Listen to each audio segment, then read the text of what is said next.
तक जो है इसरो काफ़ी कॉन्फिडेंट है और हम लोगों को भी उसी की वजह से जो है इतना बड़ा भरोसा बना है। अब जो है दिल धड़कने का बहुत ज़्यादा समय आ गया है। अब हम दरवाजे के सामने खड़े हैं और बस चंद्रमा से हम कह रहे हैं, खोलो प्रियतम खोलो द्वार, मैया मैं तो चंद खिलौना ले हूँ। तो यशोदा मैया ने क्या किया, एक हंडे में पानी भरा और उसके रिफ्लेक्शन में चंद्रमा को दिखा दिया। बाल कृष्ण जो है तब तो बहल गए, आज हम नहीं बहलेंगे, हमें असल में चंद्रमा चाहिए, तो इसरो ने अब बुक कर दिखाया है, हम दरवाजे पर खड़े हैं। 14 जुलाई को शुरू हुआ चंद्रयान-3 मिशन अब अपने अंतिम पड़ाव पर है, यानी कि अपने लैंडिंग पोजीशन पर है और 23 अगस्त को लैंडिंग होने वाली है। अब इस पर विस्तार से बात करने के लिए चंद्रयान-3 की जर्नी को आसान भाषा में समझने के लिए हमारे साथ एस्ट्रोनॉमर आरसी कपूर जी जुड़ चुके हैं। चलिए आइए इस पूरी जर्नी को आसान भाषा में उन्हीं से समझते हैं। देखिए ये जो लंबा सफर था 40 दिन का था और मतलब जिस दिन उतार होगी यानी 23 अगस्त को उस दिन 40 दिन हो जाते हैं। अभी 3 दिन बाकी हैं, 2 दिन बाकी हैं। तो ये जो है सफ़र मैं ये समझता हूँ कि काफ़ी उत्साहजनक रहा है क्योंकि अब तक जितने भी स्टेप्स जो हैं ट्रैजेक्टरी में लिए जाने थे, वो सारे के सारे स्टेप्स जो हैं सक्सेसफुल हुए हैं। यानी कि देखिए प्री लैंडिंग ट्रैजेक्टरी में यानी ऑर्बिट में लैंडर को पहुँचा दिया गया। तो ये जो है आप ये समझिए कि बस इसके बाद जैसे हम घर के सामने पहुँच गए हैं, अब दरवाज़ा खुलना है और हमने अंदर जाना है। तो अब तक जो है इसरो काफ़ी कॉन्फिडेंट है और हम लोगों को भी उसी की वजह से जो है इतना बड़ा भरोसा बना है कि अब तक का सफ़र बड़ा कामयाब और खुशहाल रहा और अब थोड़ी ही देर बाकी है। तो देखिए 14 जुलाई को जैसे रॉकेट चला है, जीएसएलवी मार्क 3 जो है इसरो का सबसे शक्तिशाली रॉकेट है। उस पर जो है सफ़र शुरू हुआ। तो हमने जो है एक बहुत अच्छा काम करते हैं इसरो कि वो कम खर्च में जो है अपने कार्य जो है संपन्न करते हैं। तो हमने जो है पृथ्वी के गुरुत्वाकर्षण बल का सहारा लिया। तो जैसे आप किसी एक गेंद को एक डोरी से बाँधिए, ऐसे घुमाते जाइए, धीरे-धीरे डोरी छोड़ते जाइए। तो आपकी गेंद जो है दूर-दूर, दूर-दूर होती जाती है। उसी तरीके से जो है इसकी कक्षा को हम बढ़ाते गए। इस हद तक बढ़ा दिया कि फिर फाइनली इसको ट्रांसल्यूनर ट्रैजेक्टरी में डाल के चंद्रमा तक जो है इसको पहुँचा दिया। 5 अगस्त को लैंडर रोवर समेत प्रोपल्शन मॉड्यूल जो है वो चंद्रमा के गुरुत्वाकर्षण के क्षेत्र में जा पहुँचा और उसमें एक ऑर्बिट में कैद हो गए। तो ये चंद्रमा का चक्कर लगाने लगे और 17 अगस्त को जो है हमने देखा कि सेपरेशन के बाद जो है हमने लैंडर को उसके नए ऑर्बिट में डाल दिया, जिसको हम प्री लैंडिंग ऑर्बिट कह सकते हैं। वो जो हमको अब मिला है फाइनल प्री लैंडिंग ऑर्बिट, वो 25 किलोमीटर गुणा 134 किलोमीटर वाला है। ये एक बहुत ही चपटा-सा ऑर्बिट है, सर्कुलर नहीं है, इसको दीर्घवृत्त कहते हैं हम। और जो ये फिगर्स हम बताते हैं, ये चंद्रमा की सतह के मुकाबले हम बताते हैं, ताकि समझने में आसानी हो। आमतौर से जब हम ऑर्बिट डिस्क्राइब करेंगे, तो उसमें हम चंद्रमा का जो व्यासार्ध है, जो अर्धव्यास है, उसको हमको इसमें जोड़ना पड़ेगा। तो वो फिर जो है थोड़ा कन्फ्यूजन आ जाता है। तो 25 किलोमीटर और 134 किलोमीटर बहुत आसानी से समझ में आता है। तो 25 किलोमीटर का भी जो ऊँचाई है, वो काफ़ी बड़ी है। यदि आप किसी हवाई जहाज़ में जाते हैं, तो करीब 11-12 किलोमीटर की ऊँचाई पर आप उड़ रहे होते हैं। तो ये उसके मुकाबले दुगने से भी थोड़ा ज़्यादा है, जो निकटतम बिंदु है। लेकिन जो आज जो तस्वीरें इसरो ने जारी की हैं, लैंडर का जो hazardous detection and avoidance camera है एचडीएसी, उसके ज़रिए जो तस्वीरें सामने आई हैं, बड़े हाई रेज़ोल्यूशन की हैं। लेकिन वो तस्वीरें आप देखिए कि वो चंद्रमा के दूसरी साइड की हैं। जो चंद्रमा का जो मुख हम देखते हैं, जिस मुख को हम हमेशा देखते हैं, वो हमारी तरफ रहता है। लेकिन चूँकि चंद्रमा का जो अक्ष भ्रमण जो है, अपने अक्ष पे घूमने का जो समय है, वो उतना ही है जितना कि जितनी देर में ये पृथ्वी का चक्कर लगाता है। तो इसीलिए वो जो चेहरा जो है, हमेशा हमारी तरफ रहता है। तो दूसरी तरफ क्या है, ये किसी ने नहीं देखा था। लेकिन जब से स्पेस प्रोग्राम शुरू हुए और जो स्पेस प्रोब्स जो हैं चंद्रमा को चक्कर लगाने के लिए गए, तो उनके कैमरों से जब उस तरफ की जो तस्वीरें आई, वो हमारे सामने आई, तो पता चला कि उस तरफ ज़्यादा गड्ढे हैं, और ज़्यादा ऊँचे पहाड़ हैं और जिसको हमने कभी देखा नहीं था, वो तस्वीर हमारे सामने आ गई। तो इसरो के जो ये एचडीएसी कैमरे ने जो हमको भेजी हैं तस्वीरें, वो उसी साइट की हैं। तो मैंने फिर जो है मेरे पास जो कुछ नक्शे मौजूद हैं, जो मैंने अपने पास सेव करके रखे थे, उसके साथ मैंने मिलान किया, तो मुझे पता चला कि बेल्कोविच जो एक क्रेटर दिखाया गया है, वो करीब 60 डिग्रीज़ नॉर्थ लैटीट्यूड है और करीब 90 डिग्रीज़ ईस्ट लॉन्गिट्यूड है। चंद्रमा पर भी हम जो जगह बताते हैं वो लैटिट्यूड लॉन्गिट्यूड के रूप में बताते हैं। और उसी प्रकार से जिस प्रकार से पृथ्वी पर ये इक्वेटर से ऊंचाई की तरफ जाओ या ग्रीनिच से ईस्ट या वेस्ट की तरफ जाओ, उस हिसाब से जो है लॉन्गिट्यूड और लैटिट्यूड्स को हम बताते हैं। तो ये जो है मैंने जो पाया है वो अप्रोक्सीमेटली 60 डिग्रीज नॉर्थ और अप्रोक्सीमेटली 90 डिग्रीज ईस्ट। लेकिन यहाँ भी आपको इनमें गड्ढे दिखेंगे, गड्ढे ही गड्ढे हैं। और कहीं कहीं आपको जो है पहाड़ियां भी आपको कहीं दिख रही होंगी। इस समय तो मेरे पास तस्वीर जो है मेरे मॉनिटर पे उनमें से एक ही तस्वीर है, लेकिन आप मेरे ख्याल में इस प्रोग्राम में इंसर्ट कर सकते हैं और वो सब दिखा सकते हैं। लेकिन ये तस्वीरें उन जगहों की नहीं है जहाँ पर कि लैंडर को फाइनली उतरना है। जाएगा। बिल्कुल सर। अच्छा सर, एक और चीज, हमने अपनी गलतियों से बहुत कुछ सीखा है, चाहे वो चंद्रयान का पहला मिशन हो, दूसरा मिशन हो, अब तीसरे मिशन में कई तरह के चेंजेस भी किए गए हैं स्पेसक्राफ्ट में। अब सर, अगर सॉफ्ट लैंडिंग के बारे में बताना हो, जिससे हम चूक गए थे चंद्रयान 2 के दौरान, तो इस बार सॉफ्ट लैंडिंग पर खास ख्याल भी रखा जाए, तो एक आम भाषा में आप बता सकते हैं कि हम सॉफ्ट लैंडिंग पर जो इतना जोर कर रहे हैं, जिसके लिए स्पेसक्राफ्ट में इतने बदलाव किए गए, आखिर वो सॉफ्ट लैंडिंग है क्या?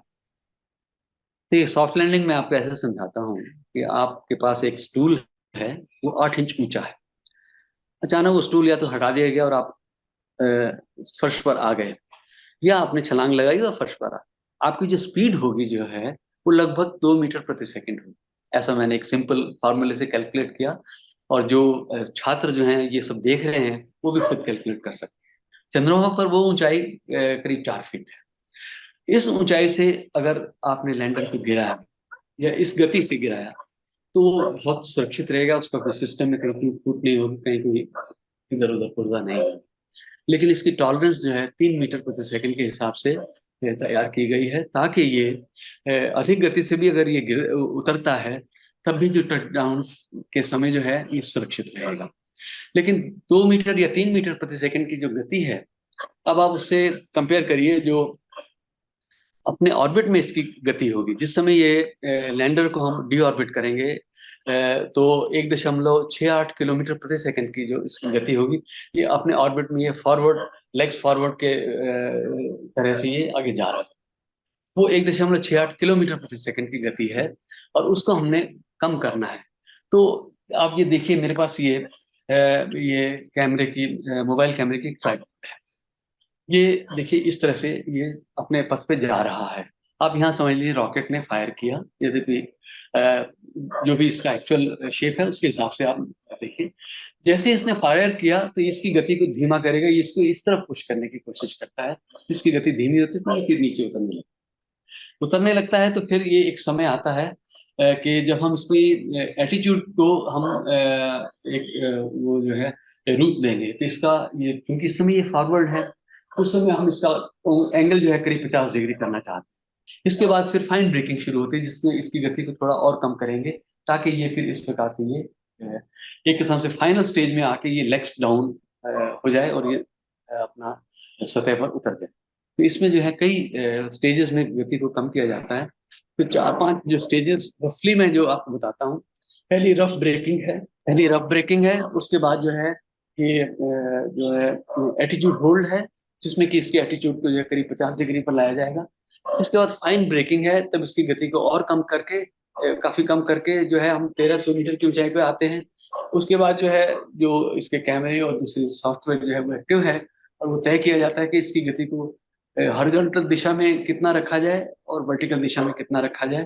फाइनली जो है हम 100 मीटर, फिर 50 मीटर, फिर 10 मीटर और फाइनली 0 मीटर, ये इस प्रकार से जो स्टेजेस हैं उसमें हम उतरते हैं। तो hazard detection and avoidance camera जो है वो आखिरी थोड़े समय में जाके वो एक्टिव होके बताएगा कि जो जमीन पर स्थिति जो है वो क्या है। क्या वहाँ कोई बोल्डर है, या कोई इतना बड़ा गड्ढा है कि जिसमें लैंडर ही समा जाएगा। तो इस तरह की जो चीज अवॉइड करने के लिहाज से जो उसकी कैमरे की तस्वीर लेंगे, वो सॉफ्टवेयर के अंदर जो है वो सब इंफॉर्मेशन कैद है।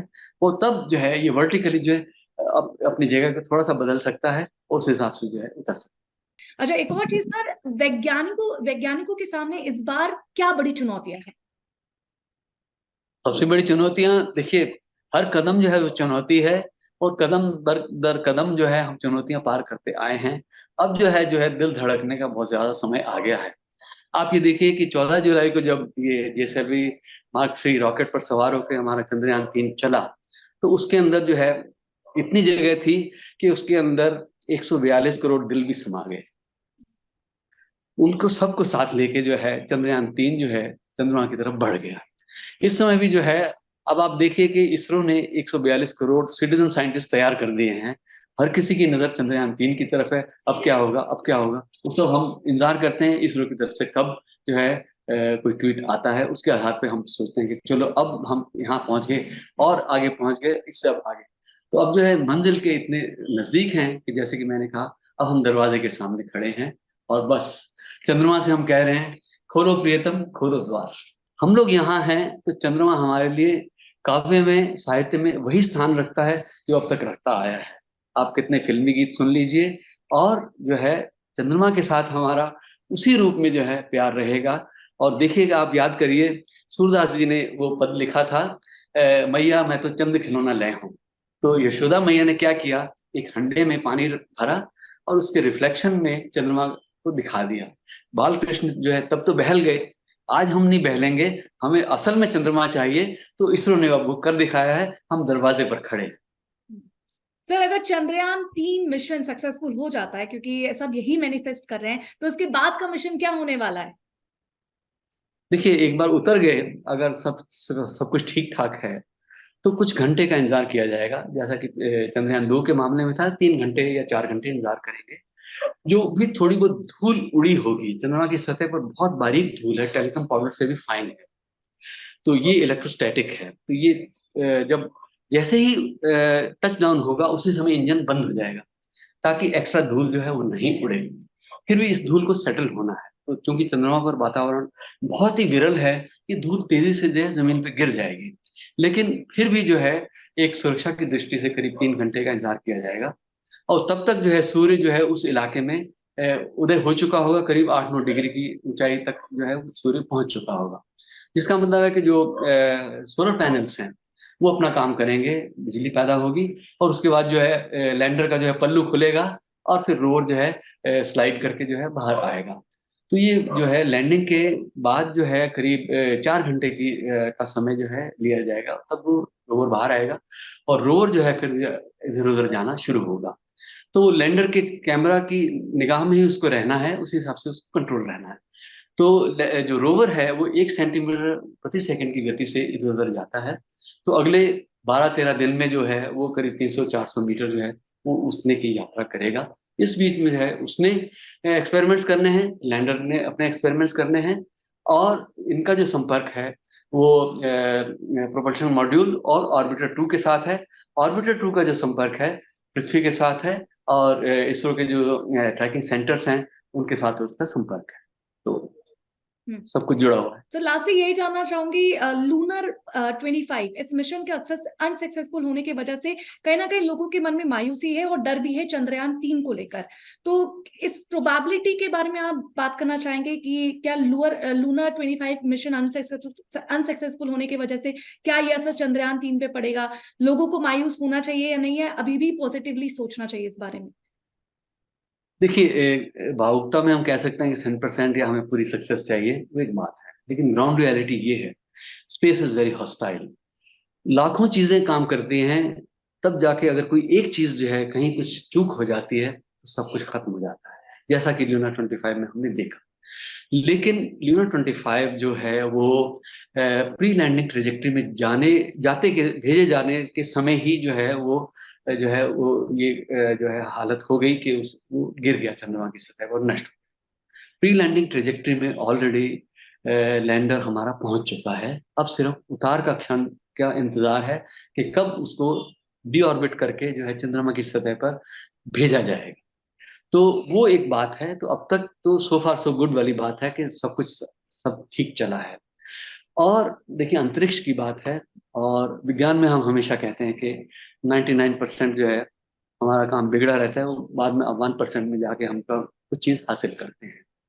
तो मैं समझता हूँ कि अब तक के जो चंद्रयान 2 के समय का जो भी लेसन है, वो इसरो ने बहुत अच्छी तरह से सीख लिया, और अच्छा समय भी मिल गया लैंडर को उसी तरीके से सुधारने में। और इसरो की तरफ से भी ये बात कही गई है कि आपके जो सिस्टम्स काफी हद तक फेल भी हो जाए, तब भी जो है लैंडर चंद्रमा की सतह पर सुरक्षित ही उतरेगा। तो इसरो के इन्हीं शब्दों के साथ मैं भी इत्तेफाक रखता हूँ और मैं समझता हूँ कि हमें गुड न्यूज मिलने वाली है। जी सर, काश ऐसा ही हो। मैनिफेस्ट करते हैं हम दोनों यहीं पे।